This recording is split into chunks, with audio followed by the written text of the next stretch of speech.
Before we dive into this story full of silence, steel, and suspicion, make sure you're subscribed to the channel, hit the bell icon, and stay with us until the very end. What you're about to hear is no ordinary Western tale. It's one of trust misplaced, of a rancher's generosity turned against him, and of a single object soaked in more mystery than blood.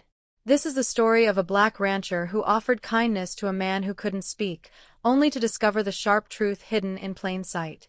And once you hear what was inside that saddlebag, you won't forget it. Ever.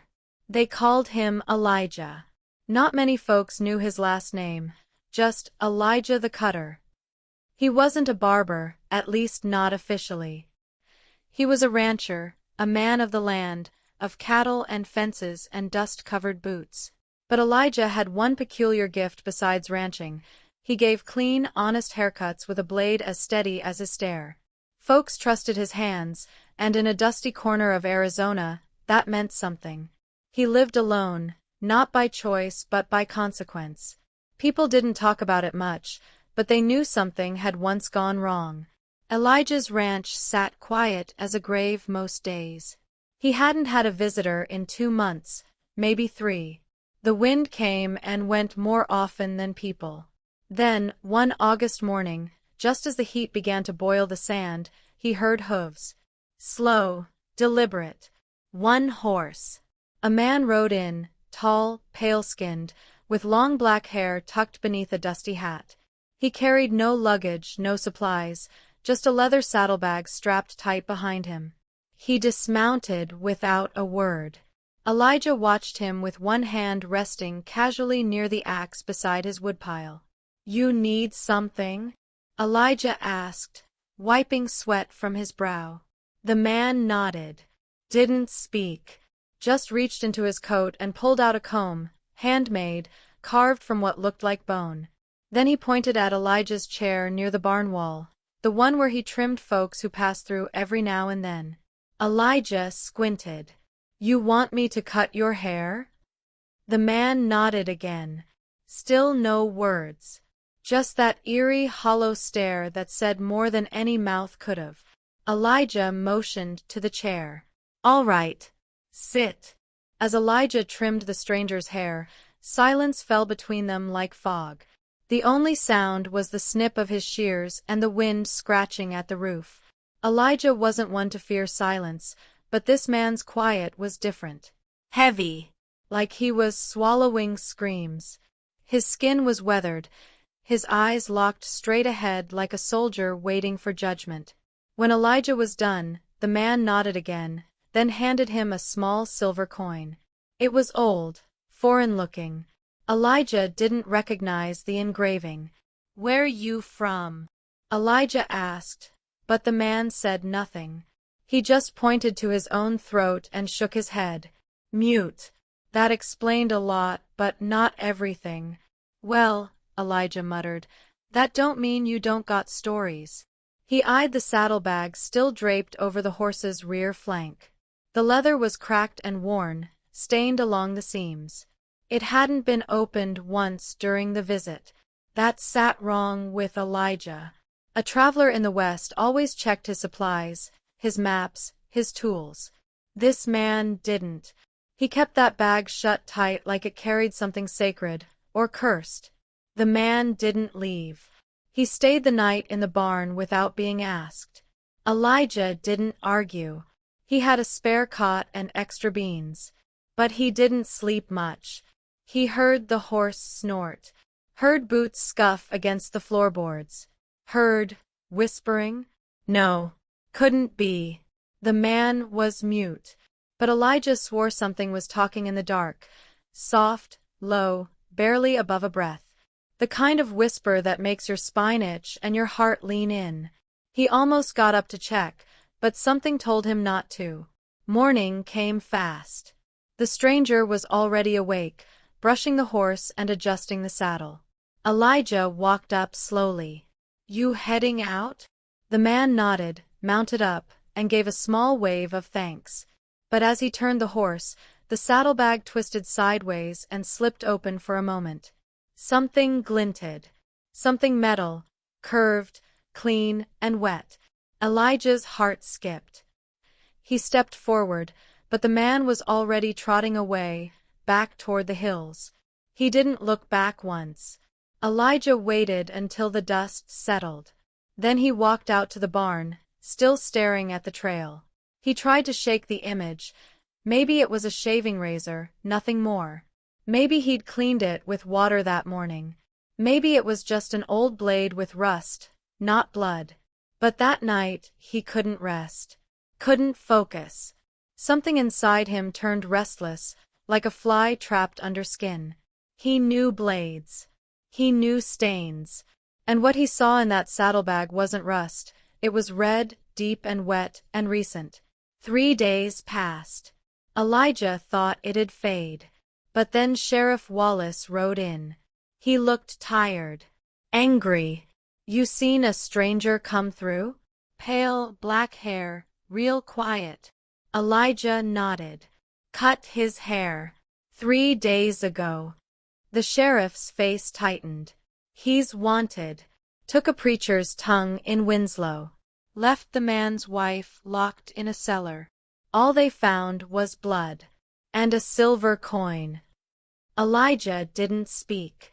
Just stared past the sheriff, toward the hills where the man had vanished. That saddlebag. That blade. He should have looked inside. Elijah couldn't shake the guilt.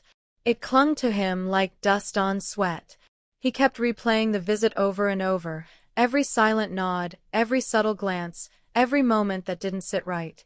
He'd let a monster sleep under his roof, offered him beans, warmth, and a place to rest. And for what?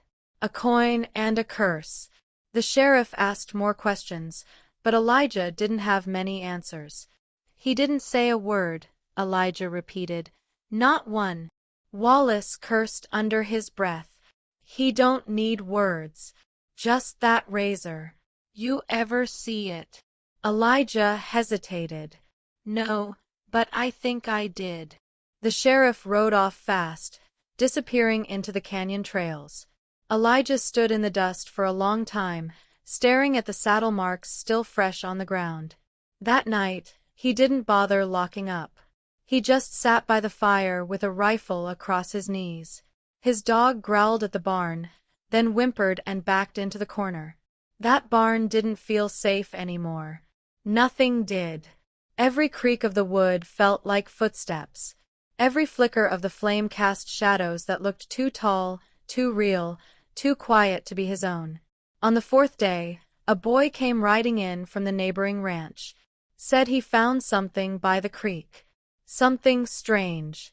Elijah followed him out there, past the rocks, through the weeds, down to the muddy bank. And there it was. A boot. Torn. Drenched in blood. Too much to be an accident. Nearby, something glinted in the water. Elijah reached in, heart pounding, and pulled it out, a shard of mirror. Not glass. Polished steel. Like the kind you'd find on the back of a straight razor. His stomach turned cold. He rode to Winslow that same day. The preacher's wife was still in recovery, trembling behind guarded doors. She couldn't speak much, kept whispering about a man with quiet eyes and a silver coin that never left his hand. She said he hummed songs she didn't recognize. Elijah knew then. He'd sat too close to evil, mistook silence for peace, and now the blood was echoing back to him. He gave the sheriff the shard, told him about the saddlebag. But they had no trail. Just dust and whispers. That night, Elijah made a decision. He wasn't gonna wait for justice to find him. He packed his rifle, loaded a flask, and saddled his horse. If that mute Barber was still out there, he was gonna find him. Not for revenge. Not even for the law. But for every scream that man had swallowed, for every silent night that ended in a bloodstain. Elijah rode alone, like he always did, but this time the silence wasn't peaceful. It was charged, electric, heavy like the sky before lightning splits it in two. He followed the canyons east, past the riverbeds and into the stone jaws of Devil's Mouth Pass. Locals didn't go there. Too many stories, Too many disappearances.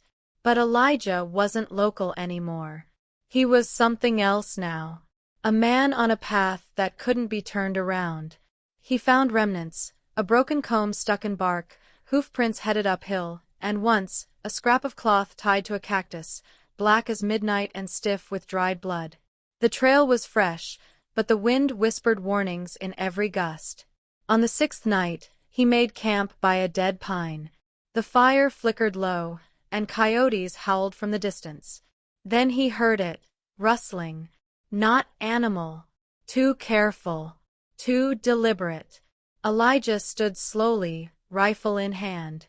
The firelight danced over the edge of the trees. Then, from the darkness came a figure. Pale. Silent. The same mute man, but something was different. His eyes were wider. Wilder. And he was holding something wrapped in cloth. Elijah's finger tensed on the trigger. "Drop it," he said low. The man tilted his head, slowly unwrapped the bundle. It was a razor, but not the one Elijah remembered. This one was blackened, burnt, and split at the hinge. Almost ceremonial. The mute man stepped forward and reached out with both hands, offering it like an offering at an altar. Elijah didn't move. "What is this?" he asked. The man pointed to the razor, then to his own chest. Then knelt. Elijah didn't understand. Was it surrender? Confession? A trap? He stayed still, waiting for more. Suddenly, from behind, another figure emerged. A woman, beaten, her face streaked with dried tears. She was gagged and tied, stumbling toward the firelight. Elijah turned fast, rifle up. The mute man didn't flinch. He just stood, like he was waiting for judgment. The woman looked at Elijah, eyes pleading. He cut her free. She gasped, coughed, then screamed, "He's not alone." But it was too late. A third man came from the brush, swinging a club. Elijah ducked, fired, and the shot echoed through the hills like thunder. The attacker fell. The mute man backed away slowly, hands still raised. Elijah stared at him. Was he a victim too? Or just a silent devil wearing human skin? The woman pointed at the razor. "That's not his. It's yours." Elijah blinked. "What?" She nodded, trembling. "He took it, from your barn, while you slept." Elijah felt the air leave his lungs. That blade, the one he'd used for years to cut men's hair, to earn trust, it had gone missing weeks ago. Now it was back. Bloodied. Reborn. But not in his hands. Elijah stood paralyzed. That blade. It was his. The same one he thought he lost during the storm 3 weeks back. He'd searched the barn, the house, even the fields, but never thought someone could have taken it. And now here it was, wrapped in old cloth, dripping with truth. The mute man knelt lower, as if offering repentance, but Elijah couldn't see mercy anymore, just questions. How long had this man been watching him, living in the shadows of his barn? Stealing what made him safe, what made him human. The woman trembled beside him, whispering that the silent stranger wasn't alone, that there were others, a group of them, and he was just the bait. Elijah looked at the edge of the trees. They were too quiet. Even the wind had stopped. "Get on the horse," he told her. "Now." They rode hard through the night, hooves pounding like thunder on dry earth. Behind them, Elijah swore he heard the rustle of riders, shadows moving with unnatural speed, circling like wolves. The woman held tight, still shaking, muttering prayers. She said the mute one had been part of a group of drifters, men who traveled from ranch to ranch, never talking, only observing. Then one by one, folks began to disappear. First a boy from Dry Creek, then 2 sisters from Bitter Hollow. Each time, a silver coin was left behind, and no trail. The mute man never spoke because none of them did. Their leader believed words gave away the soul.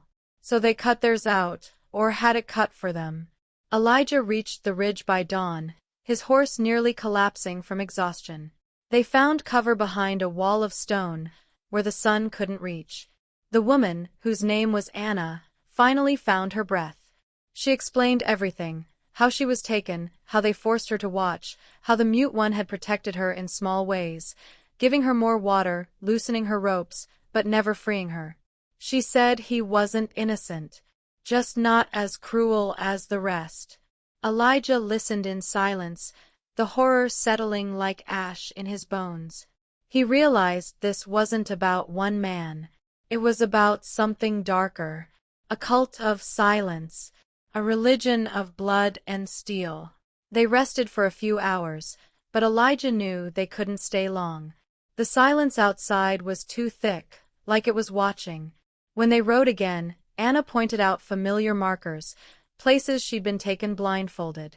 Caves carved into canyon walls, shrines built from bone and broken combs, hair tied to tree branches, like sick trophies. Elijah's heart hardened with each one. He wasn't just chasing ghosts now, he was hunting them. For every missing soul buried without a name, he would find those men and carve the silence from their throats.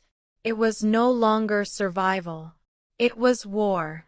That night, under a pale moon, they returned to the place where she had escaped. It looked abandoned. No fire. No tracks. Just the cold remains of a campsite built in precision.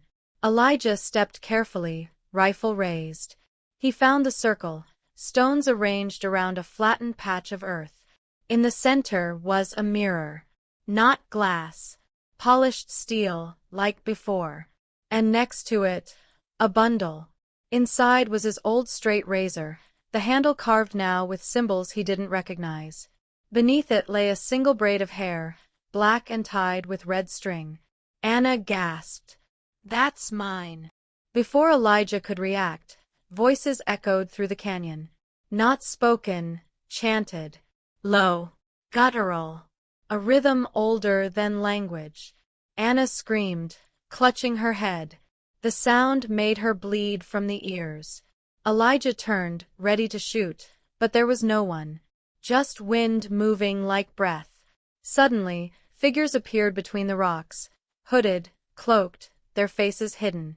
The Mute Man was among them, still kneeling, still holding the blade. But now his eyes were closed, and his mouth was open, stitched shut with black thread. Elijah raised his rifle. Back away. No one moved. The figures circled the fire pit. One stepped forward, taller than the rest, draped in bone necklaces and a cloak stained red. He held a comb in one hand, a razor in the other. He pointed at Elijah, then drew a line across his own throat. A warning, or a promise. Elijah fired. The man didn't flinch. The bullet passed through him like smoke. Anna screamed again. Everything spun into chaos. Wind howling, the ground trembling. Elijah grabbed her and ran, dragging her across the rocks toward the ridge. But the ridge was gone. Just canyon now, endless and deep. They hid in a crevice through the night, the chants growing fainter as dawn approached. When the sun finally rose, the figures had vanished. No tracks. No blood. No sign of the cult. Just the mirror and the razor, still glowing faintly in the morning light. Elijah picked them up, wrapped them tight, and threw them into the ravine. He didn't want them near him, didn't want their weight in his saddlebag. But he knew that wasn't enough. Evil doesn't live in things. It lives in people. And sometimes, in silence. Weeks passed. Anna stayed at the ranch, helping rebuild what the silence had tried to burn down. Elijah spoke little, but he listened more. To her stories. To the wind. To the creak of floorboards at night. He knew those things weren't over. The Mute Man had vanished again, and somewhere out there others were watching, waiting. Elijah kept his rifle close, kept his razor hidden. He cut hair again, but only for folks he trusted. And when he did, He watched their eyes in the mirror. Not their reflection. Their eyes. So now, if you ever ride past that black rancher's land and wonder why he asks you to speak your name, why he watches your hands, your eyes, your silence, it's not because he's rude. It's because he's seen what silence can do. What it can become. And he's not letting it in again. So if you value your voice, use it. Say thank you. Say your name. And whatever you do, don't leave a coin behind. And before you go, make sure to subscribe to this channel, leave a comment, and share this story if you want more like it. Because silence might be deadly, but your voice keeps us alive.